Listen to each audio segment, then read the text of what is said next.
Morning students, this is Shashi working as PGT Physics in KV2 Itanagar.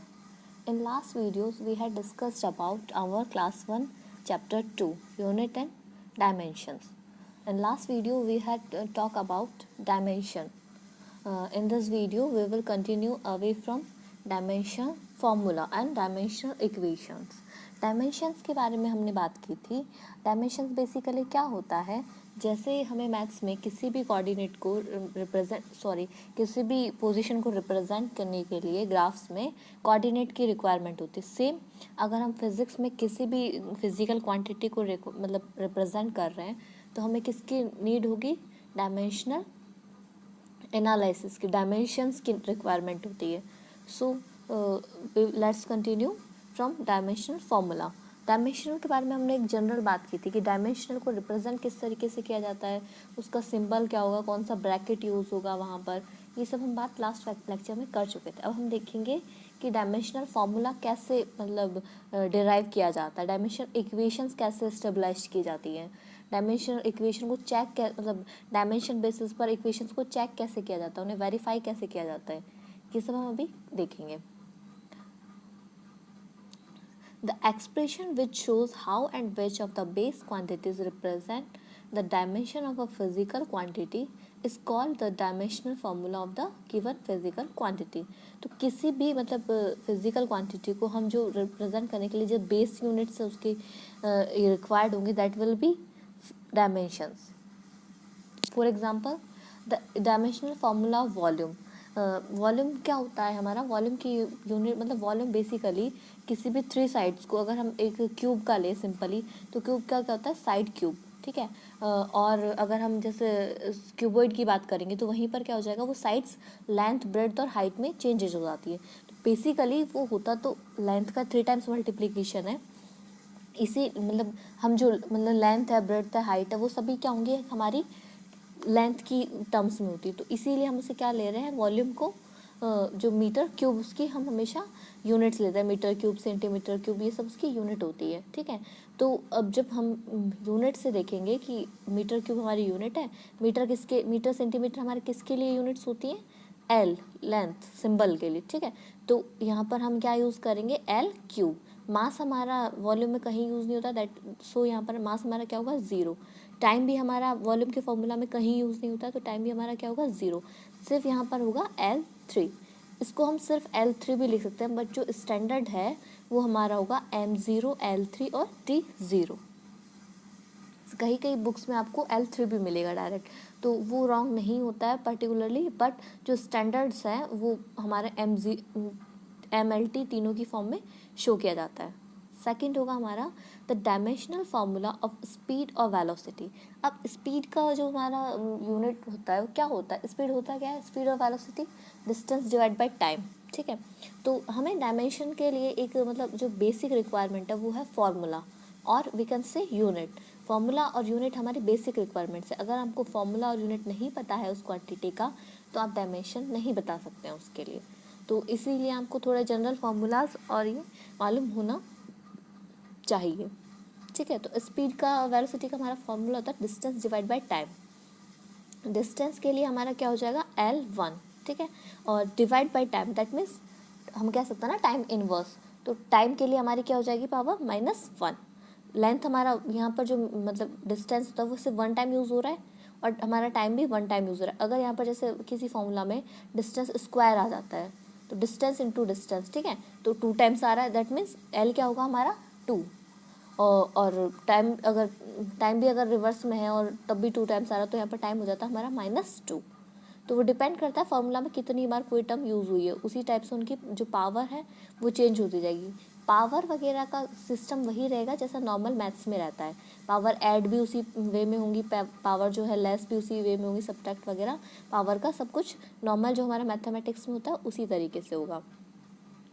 तो यहाँ पर हमें पता है स्पीड के फॉर्मूला में हमारा कहीं मास यूज़ नहीं होता, तो मास हमारा क्या होगा, 0. M जो है मास को रिप्रेजेंट कर रहा है, L हमारा लेंथ को रिप्रेजेंट कर रहा है, और कैपिटल T हमारा यहाँ पर टाइम को रिप्रेजेंट कर रहा है. ओवरऑल जो हमारा स्पीड है उसके लिए डायमेंशनल फार्मूला होगा M0, L1 and T-1. The dimensional formula of acceleration.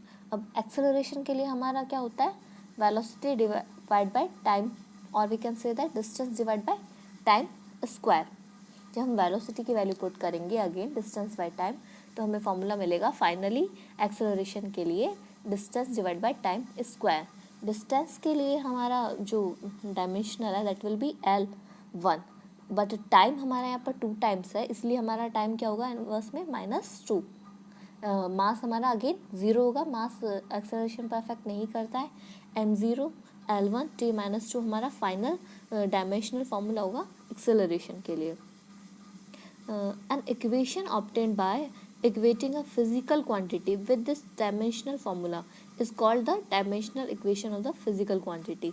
अगर हम मतलब किसी भी जो हमारे इक्वेशन है उसको ऑब्टेन कर रहे हैं, मतलब उसमें जो फिजिकल क्वांटिटीज़ हैं उनकी जगह हम क्या यूज़ कर रहे हैं, डायमेंशनल फॉर्मूला यूज़ कर रहे हैं, तो वो हमारी इक्वेशन क्या कहलाएगी, डायमेंशनल इक्वेशन. फॉर एग्जांपल जैसे हमारा जो लॉज ऑफ मोशन है उनमें से हम किसी भी एक इक्वेशन को लेते हैं, इक्वेशन ऑफ मोशंस में जैसे फर्स्ट इक्वेशन ले लेते हैं हम v=u+at. तो वहाँ पर हम v, u, a और t की जगह अगर हम उनकी डायमेंशन यूज़ करें, वेलोसिटी की डायमेंशंस यूज़ करें, एक्सेलरेशन की यूज़ करें, टाइम की यूज़ करें, तो वो जो हमारी इक्वेशन है वो क्या कहलाएगी, dimensional equation. That will be our dimensional equation. For example v=m0 L³ t0. तो ये भी हमारा क्या है, एक डायमेंशनल इक्वेशन है. यहाँ पर हमने v को भी किस में रिप्रेजेंट किया है, ब्रैकेट्स में, जो उसकी हमारा v यहाँ पर वॉल्यूम है, और जो हमारा उसकी डायमेंशन है उसको भी हमने ब्रैकेट में रिप्रेजेंट किया. ये हमारी डायमेंशनल इक्वेशन है.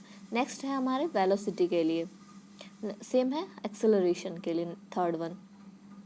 तो ये सब हमारी होती है dimensional equation. Quantities having the same dimensional formula. अब कुछ क्वांटिटीज़ ऐसी हैं उनका क्या होता है, डायमेंशनल फार्मूला सेम होता है.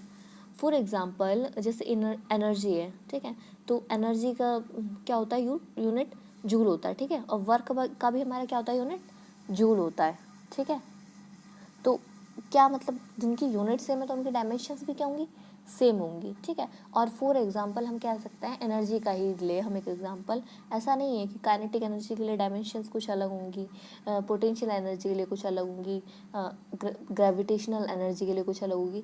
एनर्जी टर्म्स कहीं भी यूज़ हो, किसी भी टाइप की एनर्जी हो, उनके लिए सबके लिए क्या होगा, हमारा एनर्जी जो डायमेंशन है वो सेम ही रहेगा. अगर सेम नहीं आ रहा है तो इसका मतलब हमारा फॉर्मूला गलत है. तो एनर्जी का फॉर्मूला किसी भी टर्म्स में, किसी भी क्वांटिटीज़ में हो, वो हमेशा हमारे जो डायमेंशंस है हमेशा सेम रहेंगी, ठीक है. सो लेट्स सी, यहाँ पर कुछ और एग्जांपल्स दिए हुए हैं जो डायमेंशनल फॉर्मूला जिनके लिए सेम होता है. फर्स्ट है इम्पल्स एंड मोमेंटम. इम्पल्स और जो मोमेंटम है हमारा, दोनों के लिए क्या होगा, हमारा जो डायमेंशनल फॉर्मूला है वो सेम रहेगा. इसे आप मैथमेटिकली क्रॉस वेरीफाई भी कर सकते हैं. नेक्स्ट है work, energy, torque, moment of force. इनके लिए भी हमारा क्या होगा, डायमेंशनल फॉर्मूला सेम रहेगा. Angular momentum, Planck's constant, rotational impulse, इन तीनों का भी फॉर्मूला आपस में क्या रहेगा, सेम रहेगा डायमेंशनल फॉर्मूला. स्ट्रेस है, प्रेशर है, मॉड्यूलस ऑफ इलास्टिसिटी है, एनर्जी डेंसिटी, इन सब के लिए भी सेम रहेगा. फोर्स कांस्टेंट है, सरफेस टेंशन है, सरफेस एनर्जी, इनका भी क्या रहेगा, सेम रहेगा. बट सेम होने का मतलब ये नहीं है कि फोर्स कांस्टेंट और स्ट्रेस का हम सेम कर रहे हैं.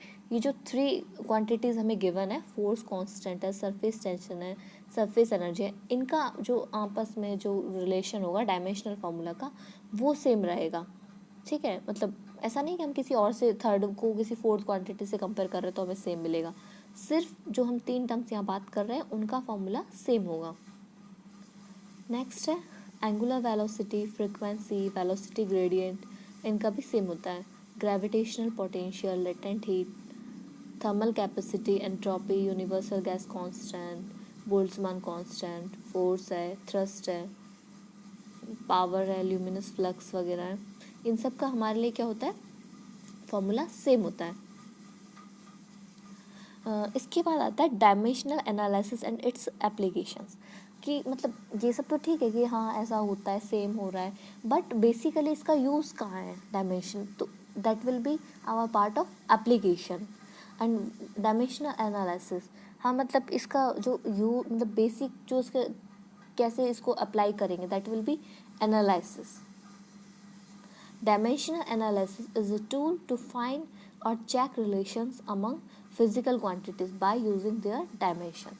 तो हमारा जो डायमेंशनल एनालिसिस है वो एक तरीके से हमारा टूल है, एक इंस्ट्रूमेंट है. किस लिए? टू फाइंड और चेक रिलेशंस. मतलब कोई भी रिलेशन है, जैसे फॉर एग्जांपल हम फोर्स की बात कर रहे हैं, ठीक है. तो फोर्स का हमारा रिलेशन है मास इनटू एक्सेलरेशन. तो हमें चेक करना है कि वो रिलेशन हमारा सही है गलत है, ठीक है. तो हम उसको फोर्स के हमारे पास और भी कोई फॉर्मूला होगा, मतलब तो हम उसको वहाँ पर जैसे हमारे पास फोर्स का जो भी फॉर्मूला होगा दूसरा, उसे हम वहाँ पर पुट करेंगे और अपना दोनों साइड डायमेंशंस को चेक करेंगे कि मास इनटू एक्सेलरेशन की जो डायमेंशन आ रही है और दूसरे फार्मूला से जो हमारे फोर्स की डायमेंशन आ रही है, क्या वो दोनों मैच कर रही हैं. तो वो दोनों फार्मूला वैलिड है. अगर वो मैच नहीं कर रही है तो फार्मूला हमारा वैलिड नहीं होगा. इस तरीके से हम चेक कर सकते हैं. When magnitude of two or more physical quantities are multiplied, their units should be treated in the same manner as ordinary algebraic symbols. तो ये बताया है कि मतलब जैसे हम नॉर्मली मल्टीप्लाई करते हैं पावर, मतलब जैसे सेम बेस है तो पावर्स क्या होती है, ऐड हो जाती है. तो उसी तरीके से यहाँ पर भी डायमेंशनल में भी अगर दोनों की डायमेंशंस कोई भी 2 या 3 क्वांटिटीज़ है, अगर उनका डायमेंशंस जो बेस है वो सेम है तो उनकी पावर एडेड हो सकती है, सब्ट्रैक्ट हो सकती है. मतलब एल्जेब्रिक जो भी हमारी उन पर एक्सप्रेशंस है वो हम अप्लाई कर सकते हैं. We can cancel identical units in the numerator and denominator. Same मैंने कहा कि हम यहाँ पर सभी मैथमेटिकल प्रोसेस अप्लाई कर सकते हैं अगर हम किन्हीं भी जिन भी दो डायमेंशंस की बात कर रहे हैं उनका बेस क्या है, हमारा सेम है, ठीक है. तो अगर वो न्यूमरेटर और डिनोमिनेटर में है और दोनों हमारी आइडेंटिकल यूनिट्स हैं तो वो क्या होंगी, एक दूसरे को कैंसिल आउट कर देंगी और हम उसे कह सकते हैं कि वो क्या हो जाएगी, हमारी क्वांटिटी डायमेंशन लेस हो जाएगी. Similarly, physical quantities represented by symbols on both sides of a mathematical equation must have the same dimension. तो ये भी है कि अगर हमारी जो दो मतलब कोई भी 2 या 3 क्वांटिटीज़ है वो डिफरेंट साइड में, मतलब एक लेफ्ट हैंड साइड में और एक राइट हैंड साइड्स में, तो दोनों का क्या होना चाहिए, जो डायमेंशंस है वो सेम होना चाहिए, तभी वो हमारी इक्वेशन वैलिड है, otherwise that will B invalid. Dimensional analysis can be used to check the dimensional consistency of equation. Principle of homogeneity of dimensions. ये वही बात बता रहा है, मतलब जो हमने अभी भी लास्ट स्टेटमेंट बताया कि हमारा जो LHS है और RHS है दोनों में क्या होना चाहिए, डायमेंशंस बैलेंस्ड होना चाहिए, डायमेंशनली सेम होना चाहिए, तभी वो क्या होगा, हमारा इक्वेशन प्रिंसिपल ऑफ होमोजेनिटी को फॉलो करेगा और वो राइट इक्वेशन होगा. To convert units in one system into another system. For example हमें मतलब किसी भी जो हमें सिस्टम्स हैं, पहले हम MK सिस्टम यूज़ कर रहे हैं, हम उसे CGS में चेंज करना है, तो वहाँ भी हम एग्जांपल के हेल्प से देखेंगे कि क्या होता है. डायमेंशनल एनालिसिस बहुत इंपॉर्टेंट रोल प्ले करता है. To derive the relation between physical quantities based on certain reasonable assumptions. For example मतलब ऐसा नहीं है कि डायमेंशनल के बेसिस पर हम कोई भी एक न्यू रिलेशन इन्वेंट कर सकते हैं, बट हम मतलब प्रॉपर रिलेशन हम इन्वेंट नहीं कर सकते हैं, बट हम ये बता सकते हैं कि ये डायरेक्टली मतलब प्रोपोर्शनल होगा या इन्वर्सली प्रोपोर्शनल होगा, मल्टीप्लाई होगा, डिवाइड होगा, मतलब ये हम फिक्सेशन बता सकते हैं कि कौन सी क्वांटिटी लेफ्ट हैंड साइड में होगी, कौन सी क्वांटिटी राइट हैंड साइड में होगी. ये हम मतलब एक जो अप्रॉक्सीमेट आइडिया होता है वो हम बता सकते हैं क्वांटिटीज़ के रिलेशन के लिए assumptions बेसिस पर. फर्स्ट है हमारा checking the dimensional consistency of equation, कि डायमेंशनल कंसिस्टेंसी को हम इक्वेशन में कैसे चेक करेंगे. The principle of homogeneity of dimensions, और we can say the principle of homogeneity of dimensions. The magnitude of physical quantities may be added together और subtracted from one another only if they have the same dimensions. तो यहाँ पर जो हमारी must condition है, rememberable जो हमारा condition है वो क्या है, if they have the same dimension. अगर उनकी डायमेंशन सेम है तभी हम उन्हें क्या कर सकते हैं, ऐड कर सकते हैं और सब्ट्रैक्ट कर सकते हैं, अदरवाइज नहीं.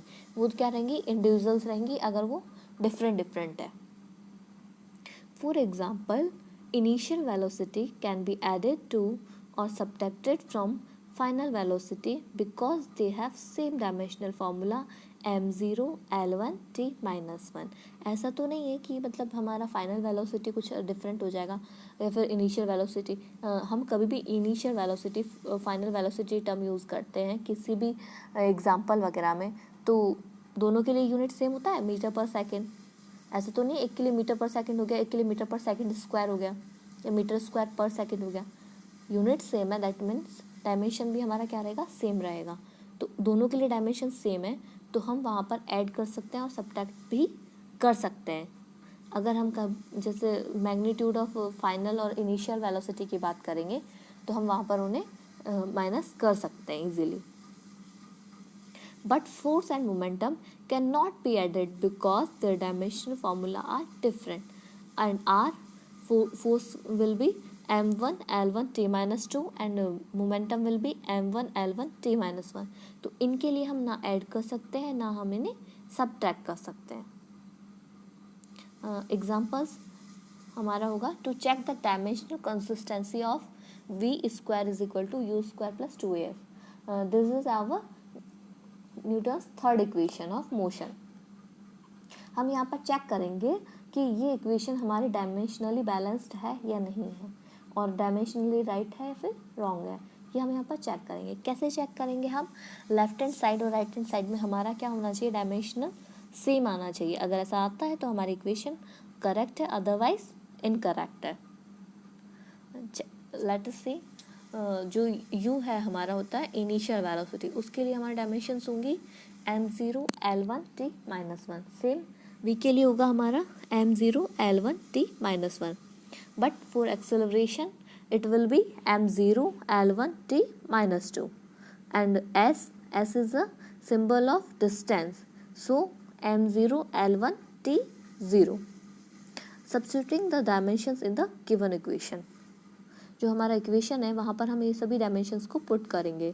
तो m0 l1 t minus 1 का स्क्वायर होगा बोथ साइड एंड वेलोसिटीज़ का स्क्वायर है, v स्क्वायर u स्क्वायर है, वो पुट कर देंगे। अब यहाँ पर जो 2 है हमारा वो हमने नहीं लिया है। क्यों नहीं लिया है, क्योंकि जो हमारा 2 है वो डायमेंशन लेस है। हमारी जो भी न्यूमेरिकल मतलब मैथमेटिकल वैल्यूज़ हैं 2 1 3 100 जो भी हैं 10 to the power 7 minus 7 etcetera, इन सब के लिए हमारे डायमेंशंस मेज़र नहीं होती, ये डायमेंशन लेस होता है। ठीक है, इसके बाद note that the constant 2 in the term 2as does not have dimensions. अब हम इन्हें सॉल्व करेंगे। हाँ, आपको पता है जब बेस सेम होता है तो पावर्स क्या हो जाती है, हमारी ऐड हो जाती है। तो जब हम इन्हें ओपन करके पावर्स को करेंगे तो हमें इक्वेशन मिलेगी m0 l2 t minus 2 and m0 l2 t minus 2 plus m0 l2 t minus 2। अब यहाँ पर देखो हमारी तीनों टर्म्स की जो हमारी डायमेंशंस है वो क्या आ रही है, सेम आ रही है। Each term of the above equation is having same dimensions, therefore the given equation is dimensionally correct और डायमेंशनली कंसिस्टेंट। तो हम कह सकते हैं कि ये जो हमारी इक्वेशन है वो बिल्कुल परफेक्ट है, बिल्कुल ही सही है ये। तो ये तरीका होता है हमारा डायमेंशनली किसी इक्वेशन को चेक करने का। इस टाइप के क्वेश्चंस आपको कंपटीशन सेक्शन में मिलेंगे। पहले मतलब मोस्टली एग्ज़ाम जो भी होता है हमारा नेट जेई का, आप लास्ट ईयर्स के पेपर चेक कीजिएगा, आपको एक क्वेश्चन मिल जाएगा। और डायमेंशनली अगर हमें डायरेक्ट ना मिले, तो अगर हमें किसी क्वेश्चन में कोई हिंट नहीं मिल रहा है किसी क्वेश्चन को चेक करने का, तो कई केसेस में हमारा क्या होता है, डायमेंशनली चेक करके हम उसे वेरीफाइड कर सकते हैं आंसर को। नेक्स्ट होगा note, if an equation fails the consistency test it's proved wrong. अगर कोई इक्वेशन है वो हमारा होमोजेनिटी टेस्ट या फिर कंसिस्टेंसी टेस्ट में रॉन्ग प्रूव हो रही है तो वो रॉन्ग है, ये श्योर है, 101% ये श्योर है कि वो इक्वेशन हमारी गलत है। बट अगर कोई इक्वेशन डायमेंशनली राइट है तो हम ये नहीं कह सकते कि वो इक्वेशन इन जनरल भी वो राइट होगी, तो इसका वाइस वर्सा ट्रू नहीं है। But if it passes it is not proved right. For example, thus a dimensionally correct equation need not be actual and exact equation, but a dimensionally wrong, incorrect or inconsistent equation must be wrong. For example, equations v square is equal to u square minus 2as और v square is equal to u square plus half as are dimensionally consistent, क्योंकि यहाँ पर 2 का या फिर 1/2 का plus minus का कोई इफेक्ट नहीं पड़ रहा है, तो वो क्या है, डायमेंशनली तो हमारी करेक्ट है, बट जो ओरिजिनलिटी है अकॉर्डिंग टू मैकेनिक्स वो क्या है, हमारी रॉन्ग है। Albert Einstein tried his famous mass energy equations.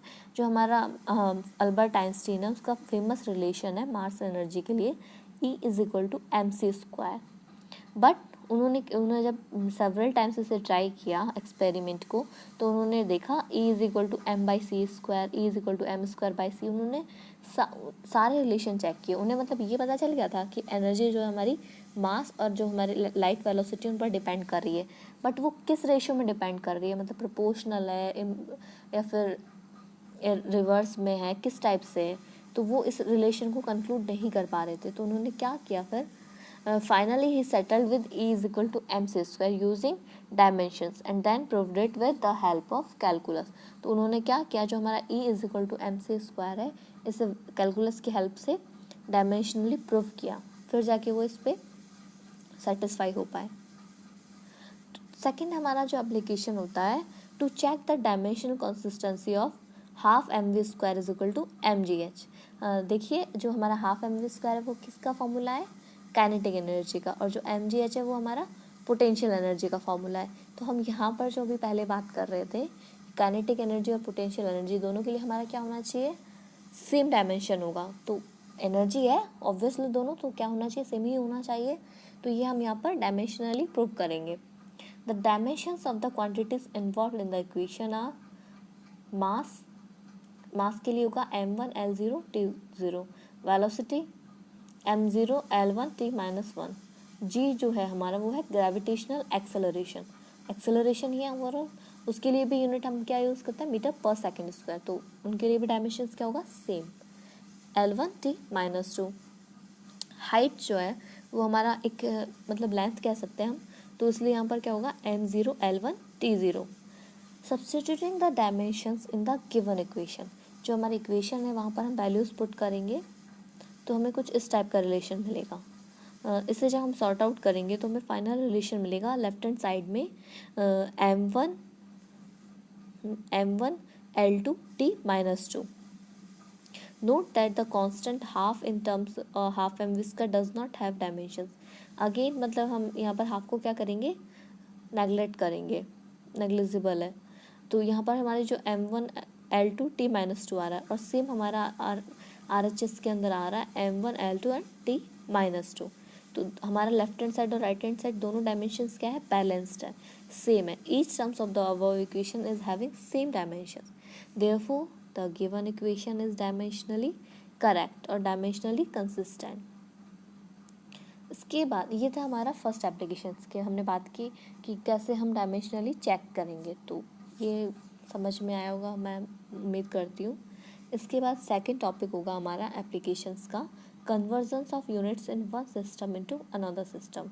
हम एक सिस्टम से मतलब हमें कोई भी डाटा गिवन है तो उसे अनदर सिस्टम में, जैसे CGS से MKS में चेंज कैसे करेंगे, स्टैंडर्ड से किसी में और सिस्टम में कैसे चेंजेस करेंगे, तो प्रोसेस सभी सिस्टम का सेम होता है, बट हम एक जनरली एक प्रोसेस के बारे में बात करेंगे in general. Units are derived from the dimensions and the dimensions are derived from the actual formulas of physical quantities. If the dimensions are known for a physical quantity, then it is easy to express it in FPS, CGS, MKS, SI system or any other arbitrary chosen system। मतलब हमें क्या पता होना चाहिए, units पता हो, मतलब quantities की तो हम बता सकते हैं, ईजी है कि वो कौन से सिस्टम है। फॉर एग्ज़ाम्पल एक हमारा सिस्टम है, ठीक है, उसमें मतलब हमें नहीं पता n1 और n2 मतलब हमारे कुछ कांस्टेंट टाइप बिहेव कर रहे हैं यहाँ पर, और हमें मतलब उसमें ये पता है कि मास, लेंथ और टाइम दोनों के अंदर डिफरेंट है, ठीक है। तो हमने m1 l1 t1 यहाँ पर लिया है ABC और यहाँ पर लिया है m2 l2 t2 ABC same. तो यहाँ पर अगर हमें किसी सिस्टम को जैसे चेंज करना है तो हमारा जो जनरल फार्मूला होगा वो क्या होगा, रिलेशन। अगर हमें n2 को n1 में चेंज करना तो n2 is equal to m1 divide by m2 की power a, l1 divide by l2 की power b, and T1 divided by T2 की power c. N1 and N2 are the magnitudes in the respectively systems of unit. Smaller the unit, bigger the magnitude of a physical quantity and vice versa. इसे हम एक example के help से समझेंगे तो ये और अच्छे से क्लियर होगा हमारा. For example 1 metre is equals to 100 centimetre. Metre is the bigger unit and centimetre is the smaller one. लेकिन वहाँ पर न्यूमेरिकल वैल्यूज देखिए, मीटर के लिए हमने 1 लिया और यहाँ पर 100 लिया है, तो ये जस्ट अपोजिट होता है. सिमिलरली अगर हम न्यूटन और डाइन की बात करें तो हमारा फोर्स के लिए 1 newton is equal to the 10 to the power 5 times. Newton is bigger and dyne is smaller. लेकिन यहाँ पर देखिए, यहाँ पर 1 आ रहा है और यहाँ पर 10 to the power 5 आ रहा है, तो हमारा जो भी हमारा बिगर यूनिट होगा उसकी न्यूमेरिकल वैल्यू स्मॉलर होगी कंपेयर टू स्मॉलर यूनिट. अब एक एग्जांपल देखते हैं कन्वर्ट करने का. यूनिट्स को कन्वर्ट कैसे करते हैं. टू कन्वर्ट 1 जूल इन अर्ग, जो हमारा जूल होता है, एक 1 जूल जो हमारा वर्क है, उसे वर्क या एनर्जी उसे हम अर्ग में चेंज कर रहे हैं. Joule is unit of energy और वर्क इन एसआई सिस्टम और स्टैंडर्ड सिस्टम एंड अर्ग is the unit in CGS system. The dimensional formula of energy or work is m1 L2 T minus 2.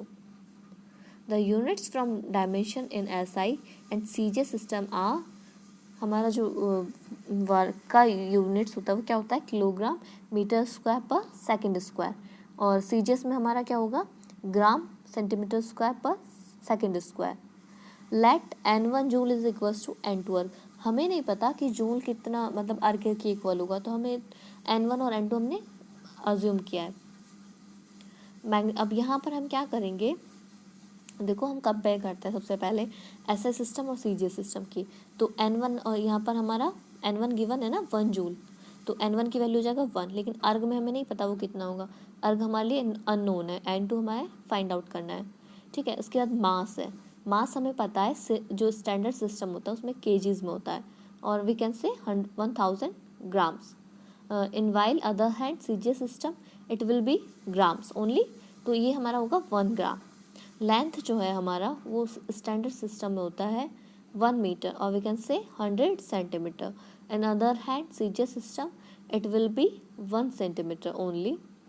And time will be same in both system, 1 second. ठीक है. अब यहाँ पर हम अपना क्या करेंगे, वही हमने जो लास्ट इक्वेशन में देखा था, N1 m की पावर a, l की पावर b, t की पावर c. ठीक है. और N2 इंटू m की पावर a, l की पावर b, t की पावर c. तो हम वो सब पुट करेंगे. ठीक है. लेकिन जो हमें स्टैंडर्ड सिस्टम है उसमें हमें अपनी वैल्यूज़ पता है, तो यहाँ पर हमारी क्या हो जाएगा, देखो वैल्यूज जब हम पुट करेंगे N1 के लिए और N2 के लिए, तो हमारा फाइंड रिलेशन आएगा N2 is equals to N1 divide by M1 by M2 into A, L1 by L2 की power B, T1 by T2 की पावर C. तो यहाँ पर हम वैल्यूज़ पुट करेंगे. N1 की वैल्यू हमारी क्या है 1, M1 के लिए हमारी वैल्यू क्या है 1000. देखो अब ऐसा नहीं है कि हम यहाँ पर 1 kg रखेंगे और यहाँ पर 1 ग्राम रखेंगे, हम दोनों को क्या करेंगे सेम रख कर फिर यूज़ करेंगे. तो हमने जो हमारा केजी था उसे भी हमने ग्राम्स में चेंज कर लिया, 1000 ग्राम्स डिवाइड बाय 1 ग्राम्स, क्योंकि हम डायमेंशनली दोनों को क्या कर रहे हैं, सेम यूज़ कर रहे हैं. और जो हमारा ए है वो क्या है हमारा, यहाँ पर ए की वैल्यू है हमारी 1. ये हमने कैसे कैलकुलेट की है, ए की वैल्यू हमने कैलकुलेट की है अपना जो हमारा डायमेंशनल फॉर्मूला है एनर्जी के लिए, वो क्या होता है M1 L2 T माइनस 2. तो उससे हमने दोनों को क्या कर लिया है, कंपेयर कर लिया है. MA LB TC को हम जब कंपेयर करेंगे तो A की वैल्यू हमें मिलेगी 1, L की वैल्यू हमें मिलेगी, वो B की वैल्यू हमें मिलेगी 2 और C की वैल्यू हमें मिलेगी -2. तो वो वैल्यू हम यहाँ पर पुट कर देंगे. ठीक है. जब हम इसे सॉल्व करेंगे मैथमेटिकली तो हमें फाइनल रिलेशन मिलेगा 1000 की पावर 1, 100 की पावर 2 एंड 1 की पावर -2, और we can say that 10 to the power 7. तो हम कह सकते हैं 1 जूल होता है वो हमारा क्या होता है 10 to the power 7 अर्ग के इक्वल होता है. इस तरीके से हम किसी भी यूनिट्स को कन्वर्जन कर सकते हैं. अगर हम रिवर्स करते तो हमारा यहाँ पर क्या होता, अगर हमें मतलब रिवर्स भी कर सकते थे हम, अगर हमें N1 पूछा होता तो N2 हमारे क्या गिवन होता 10 to the power 7. Same process reverse में हो जाएगा. बस हमें कंपेयर जो करना है वो केयरफुली करना है, और हमें जो डायमेंशनल फॉर्मूला है मेन हमारा बेस का वो हमें मालूम होना चाहिए। सेकेंड देखिए एक और एग्जांपल है, to convert 1 newton into a system where mass is measured milligram, length in kilometre and time in minutes. अब ये हमें स्पेसिफाई कर दिया है। अब हमें ना CGS बोला है ना हमें MKS बोला है, इन्होंने हमें सिंपल बोला है कि एक आपके पास सिस्टम है 1 न्यूटन, ठीक है। तो आपको उसमें किस में चेंज करना है, एक ऐसे सिस्टम में चेंज करना है जहाँ पर आपके जो हमारा मास है वो मिलीग्राम्स में यूज़ हो रहा है, लेंथ हमारी किलोमीटर्स में यूज़ हो रही है और टाइम हमारी मिनट्स में यूज़ हो रही है। तो अब यहाँ पर देखेंगे हम जो हमारा न्यूटन है और के उसके लिए क्या होता है किलोग्राम मीटर पर सेकंड स्क्वायर। न्यूटन किसके लिए यूनिट है, फोर्स की यूनिट है। फोर्स की डायमेंशंस क्या होती है हमारी, आपको पता होना चाहिए, m1 l1 t-2। तो यहाँ पर हमें n1 न्यूटन को n2 मिलीग्राम किलोमीटर और मिनट -2 में चेंज करना है, ठीक है। ये हमारा जो मेन पर्पज़ है। अब सेम हम वही स्टैंडर्ड और न्यू सिस्टम, अब यहाँ पर हमारा जो सिस्टम है वो कोई आइडेंटिफाइड सिस्टम नहीं, इसलिए हमने उसे नया नाम दिया है न्यू सिस्टम। वही मैग्नीट्यूड्स कंपेयर करेंगे। n1 हमें गिवन है 1, बट n2 हमें फाइंड आउट करना है। मास हमें गिवन है 1, जो हमें पता है, मतलब हमारा जो स्टैंडर्ड सिस्टम होता है न्यूटन यूज़ कर रहे हैं, तो उसके लिए हमारा क्या होगा 1 kg 10⁻6 मिलीग्राम्स, क्योंकि हमें वहाँ पर रेस्ट्रिक्ट किया हुआ है मिलीग्राम्स के लिए न्यू सिस्टम के लिए, तो हम यहाँ पर मिलीग्राम यूज़ करेंगे। किलोग्राम्स को मिलीग्राम्स में कैसे चेंज करेंगे, किलो का मतलब 10⁻3, और अगर मिली में चेंज करना है तो हम 10⁻3 से अगेन मल्टीप्लाई कर देंगे, तो वो हो जाएगा हमारा 10⁻6। सॉरी ये ना ये मेगा है, तो मेगा के लिए हम 10⁻6 से मल्टीप्लाई कर देते हैं। इसके बाद हमारा होगा लेंथ। लेंथ किस में यूज़ करना है, हमें किलोमीटर्स में यूज़ करना है, बट हमारा जो स्टैंडर्ड सिस्टम में लेंथ होता है मीटर में यूज़। तो मीटर को हम कैसे यूज़ चेंज करेंगे, किलोमीटर में डिवाइड बाय 1000 करके। तो हमारी यूनिट जो होगी वो स्टैंडर्ड के लिए 1/1000 किलोमीटर। टाइम हमारा सेकंड्स में है, लेकिन हमें किस में यूज़ करना है, मिनट्स में यूज़ करना है। तो सेकंड को मिनट्स में कैसे यूज़ करेंगे, 1/60, ठीक है। और यहाँ पर होगा हमारा 1 मिनट। अब अगेन हम ABC वैल्यू फाइंड आउट करने के लिए क्या करेंगे, जो हमारा जनरल बेस है उसकी डायमेंशंस है फोर्स की m1 l1 t-2, उससे हम कंपेयर करेंगे हमारा MA LB TC से। तो हमें वैल्यूज़ मिलेंगी, A की 1, B की 1 एंड C की -2। तो अब हमारा अगेन हम फॉर्मूला के अंदर वैल्यू पुट करेंगे, तो हमें मैथमेटिकली सॉल्व करने पर मिलेगा n2 इज इक्वल्स टू 10⁻6 1, 10⁻³ की पावर 1 एंड 60 की पावर 2। इसे हम जब ओवरऑल सॉल्व करेंगे तो हमें मिलेगा n2 की पावर 3.6 इंटू 10⁻6। तो हम कह सकते हैं जो हमारा नया सिस्टम है उसमें 1 न्यूटन की वैल्यू क्या होगी, 3.6 इंटू 10⁻6 मेगाग्राम किलोमीटर मिनट -2। तो इस तरीके से हम किसी भी सिस्टम से यूनिट्स को कन्वर्ट कर सकते हैं easily with the help of dimensions. Hopefully you will understand. Thank you.